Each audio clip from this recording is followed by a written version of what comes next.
প্রথমে ময়দা নিয়ে নিয়েছি, এবারে ওতে জল দিয়ে মেখে নিচ্ছি। আবার সামান্য জল দেব। আমাদের ডো রেডি হয়ে গেছে। এবারে একটা থালায় আমি সামান্য ময়দা ছিটিয়ে নিচ্ছি। একটা লেচি নিয়ে নিয়েছি।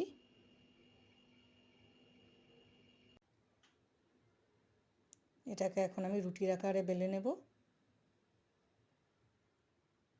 একটা গ্লাস নিয়ে নিয়েছি ছোট।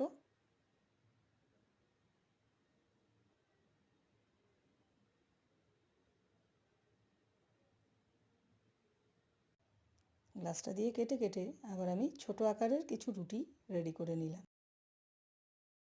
এবার এতে পুর ভরে দিচ্ছি।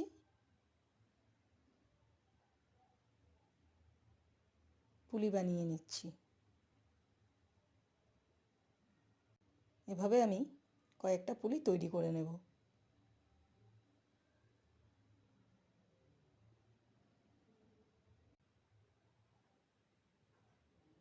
এবারে আমি আরও একটা বড় সাইজের রুটি তৈরি করে নিয়েছি।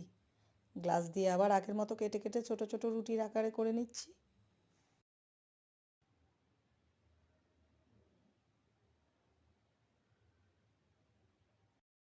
এই পদ্ধতিতে আমরা ছোট ছোট রুটিগুলো খুব সহজেই তৈরি করে নিতে পারি।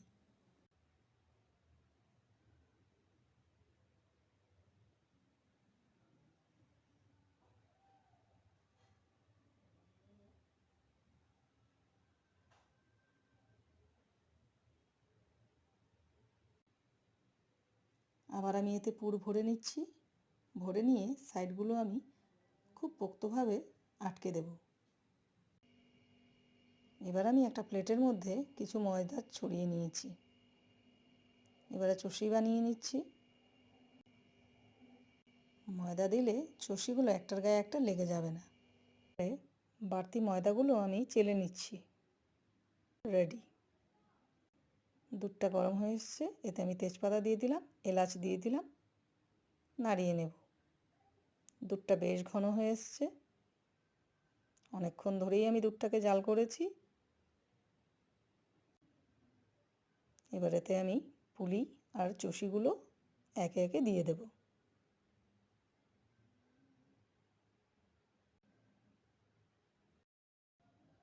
প্রায় ঠান্ডা হয়ে এসছে। এবার আমি খেজুরের গুড় এতে দিয়ে দিলাম। বাড়িতে বানিয়ে খেয়ে কমেন্টে জানাবেন কেমন হয়েছে। শেয়ার, সাবস্ক্রাইব করতে ভুলবেন না।